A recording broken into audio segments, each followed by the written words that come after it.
Hello everyone, my name is Anuradha Mishra and I welcome you all on English by Anuradha and we are back with today's article which was published in Indian Express paper और आज का article है Seize the Fire which is all about the Gaza Israel conflict और आपको पता होगा अभी recently Gaza में एक हॉस्पिटल पे अटैक हुआ है जिसमें बहुत सारे सिविलियंस की जान गई है, बहुत ढेर सारे लोग उसमें इंजर्ड हो गए हैं। तो उसी के बारे में ये आर्टिकल है, चलिए पढ़ते हैं, समझते हैं लाइन बाय लाइन एक्सप्लेनेशन को। After the Gaza hospital blast, the crisis seems more intractable. Israel is in a more difficult position than before. Gaza hospital blast के बाद जो क्राइसिस है, विपदा है, संकट है, वो प्रतीत होता है मोर इंट्रैक्टेबल यानी और ज्यादा विकट और ज्यादा difficult. Israel is in a more difficult position then before. और अब जो इज़राइल है वो और ज़्यादा डिफिकल्ट पोजीशन में है पहले की तुलना में। Okay, after the Gaza hospital blast the crisis seems more intractable. Seems verb की फर्स्ट फॉर्म में जब एस या ई एस लग जाती है तो आप समझना वहाँ टेंस कौन सा है, आपका प्रेजेंट का इंडेफिनिट। ठीक है, प्रेजेंट का इंडेफिनिट। चलिए, before and beyond the claims and counter claims around the blast at Al Ahli Al Arabi Hospital in Gaza is a stark and disturbing reality. जो ब्लास्ट हुआ इस हॉस्पिटल में Gaza के अंदर, तो उस पे जो क्लेम्स हैं और काउंटर क्लेम्स हैं उसके पहले और उसके परे क्या चीज है, is a stark and disturbing reality. Stark मतलब क्या होता है, बिल्कुल ब्लंट, क्रूड। ठीक है, क्या है, एक स्टार्क और डिस्टर्बिंग रियलिटी है। Visible to anyone who cares, जो हर किसी को दिखती है ये रियलिटी जो केयर करता है। To take a look in the digital age, जैसे आप बैठे हो, आपको देखना है अरे क्या चल रहा है जरा देखते हैं, तब आप देखते हो कि अरे हॉस्पिटल पे इतना बड़ा अटैक, इतने सारे लोग मर गए, इतने सारे लोग इंजर्ड हैं, तो आपको लगता है यार सही नहीं हो रहा है, ये तो बहुत डिस्टर्बिंग है। ठीक, hundreds of people are dead and several injured in a place of refuge and healing. सैकड़ों लोग मारे गए और कई इंजर्ड हैं एक ऐसी जगह पे जहाँ पे लोग शरण लेते हैं, जहाँ पे लोग हील करते हैं, वहां पे लोग मारे जा रहे हैं। And the terrible loss and suffering is likely to continue, और ऐसा लगता है कि जो टेरिबल लॉस है, सफरिंग है, वो कंटिन्यू रहने वाली है। Israel has claimed that it is not responsible for the attack. Israel ने दावा किया है कि इस अटैक के लिए वो जिम्मेदार नहीं है। कौन सा attack? Which comes 11 days after the Hamas strikes, the deadliest in the decades. वो अटैक जो हमास स्ट्राइक के 11 दिन बाद आया, जो कि डेकेड्स में डेडलीस्ट है, दशकों में सबसे खतरनाक अटैक रहा है, उसके लिए इजराइल कहता है कि हम जिम्मेदार नहीं हैं। एंड हैज साइटेड दैट, और उसने ये भी कहा है कि it calls evidence in support, हमें आप एविडेंस दीजिए, आप जो मेरे पे एक्यूजेशन लगा रहे हैं आप उसके लिए एविडेंस दीजिए कि मैंने ही हमला किया है। इनिशियली, शुरुआत में, the Israeli military suggested that the blast was the result of a failed rocket launch by Hamas. शुरुआत में जो इजरायली मिलिट्री है उसने ये कहा कि जो ब्लास्ट है वो रिजल्ट है एक फेल्ड रॉकेट लॉन्च का जो हमास ने किया था, and that it was actually due to a Palestinian Islamic jihad rocket barrage. और ये कि ये जो अटैक था वो एक्चुअल में किस वजह से हुआ, पैलेस्टीनियन इस्लामिक जिहाद के रॉकेट बराज की वजह से। अब बराज क्या होता है, बॉम्बार्टमेंट। ठीक है, तो रॉकेट का जो बॉम्बार्टमेंट है बाय पैलेस्टीनियन इस्लामिक जिहाद, इसकी वजह से हुआ। Hamas and PIJ have denied the accusation. अब हमास और पैलेस्टीनियन इस्लामिक जिहाद दोनों ने ही इस आरोप को डिनाई कर दिया है, मतलब मैं नहीं मानता। Whatever the truth of the matter, Israel is now in more difficult situation that it was before. Truth जो भी हो, इजराइल जो है वो अब एक ज्यादा डिफिकल्ट सिचुएशन में है पहले की तुलना में। Okay, before the attack, from a security and geopolitical perspective, difficult situation किस मामले में, तो सिक्योरिटी और जियोपॉलिटिकल पर्सपेक्टिव के मामले में अब एक और मुश्किल हालात में खड़ा है कौन, Israel. If it continues with its offensive in Gaza, international support which is already fragile for Israel's actions will continue to dwindle.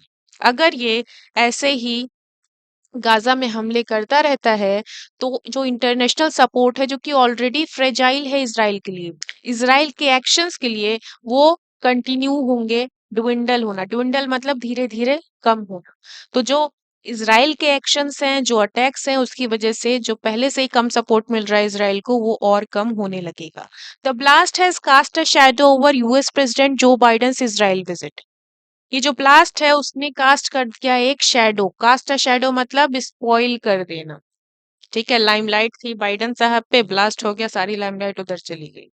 तो जो ब्लास्ट है उसने यूएस प्रेसिडेंट जो बाइडेन की इजराइल विजिट को स्पॉइल कर दिया। While there was little doubt, little is a negative word, little का मतलब होता है ऑलमोस्ट जीरो, ना के बराबर। तो कोई डाउट नहीं था कि जो बाइडेन है वो रहेंगे unequivocal in his support to Tel Aviv. Unequivocal मतलब खुल के समर्थन करेंगे किसका, इजराइल का। अनइक्विवोकल मतलब कोई डाउट नहीं है, ये कुछ और बोलेंगे, बिल्कुल ये क्लियर रहेंगे अपने सपोर्ट में इजराइल के लिए। He has stated that the hospital blast appears as though it was done by the other team. और उन्होंने क्या स्टेटमेंट दिया, उन्होंने बोला कि जो हॉस्पिटल ब्लास्ट था ऐसा लगता है कि ये किसी और के द्वारा किया गया था। There was hope that he would also counsel restraint. उम्मीदें ये थी कि वो और क्या करेंगे, काउंसिल करेंगे। काउंसिल करना मतलब पक्ष लेना या एडवोकेसी कर।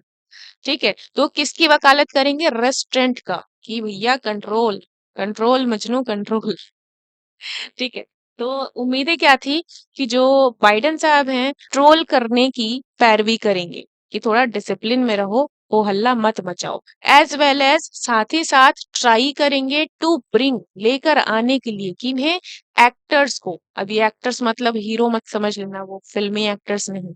एक्टर्स मतलब जो भी पक्षकार हैं, from across West Asia to the negotiating table. और उम्मीदें थी कि एक तो पहले कहेंगे कि थोड़ा शांति बनाए रखो, ठंड पाओ। दूसरी उम्मीद क्या थी कि शायद जो वेस्ट एशिया के जितने भी पक्ष हैं सबको एक नेगोशिएटिंग टेबल पर लाने की कोशिश करेंगे। But the situation on the streets in the aftermath of blast across the Arab world and the cancellation of Biden's summit level meeting in Jordan have put paid to those hopes. लेकिन जो situation है सड़कों पर इस blast के बाद, किसकी सड़कों पर, पूरे अरब वर्ल्ड की सड़कों पर, और जो कैंसिलेशन हुआ बाइडेन की समिट लेवल मीटिंग का जॉर्डन में, उसने क्या किया, इन सारी उम्मीदों पर पानी फेर दिया। The wide protest after Iran backed Hezbollah's call for a day of rage to coincide with Biden's visit are a disturbing portent. जो वाइड प्रोटेस्ट हुए किसके बाद प्रोटेस्ट हुए, जो ईरान के सपोर्ट वाली हिजबुल्ला है, उसने कॉल फॉर, उसने डिमांड क्या किया, देखो हमारे लिए ये जो दिन है वो डे ऑफ रेज होना चाहिए, हमें प्रोटेस्ट करना चाहिए इसके खिलाफ कि इजराइल ने कैसे हॉस्पिटल पे हमला कर दिया। ठीक, तो इस पे क्या हुआ, वाइड प्रोटेस्ट हुआ to coincide with Biden's visit are a disturbing important. और ये प्रोटेस्ट कब हुए, जब बाइडेन की विजिट हुई या होने को थी। ठीक है, तो उस टाइम पे ये सारा प्रोटेस्ट होना क्या है, एक डिस्टर्बिंग पोर्टेंट है। पोर्टेंट क्या होता है, पोर्टेंट मतलब कि कुछ गड़बड़ होने वाली है। ठीक है, कुछ गड़बड़ होने वाली है। The outreach following the tragedy in Gaza makes it more difficult for the Arab leadership to engage with Israel and walks back the breakthroughs in the Abraham Accord of 2020।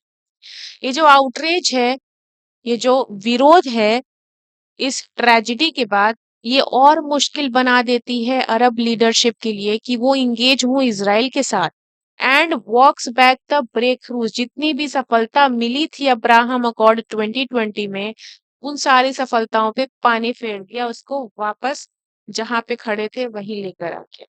ठीक, the fact is that there is no easy way out of the current conflict. Fact ये है कि अब कोई आसान रास्ता नहीं है इस करंट कन्फ्लिक्ट से बाहर निकलने का। The attack by Hamas has precipitated a muscular military response from Israel.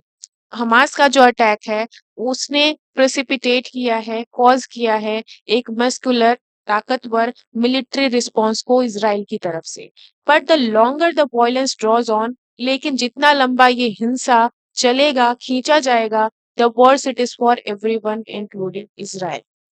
उतना ही बुरा ये सबके लिए होगा, इजराइल को इंक्लूड करके। यानी कि इजराइल के लिए भी ये चीज बुरी साबित होने वाली है। A prolonged ground offensive in Gaza will be in essence a counter terrorist battle with guerrilla forces without easy or definitive victories.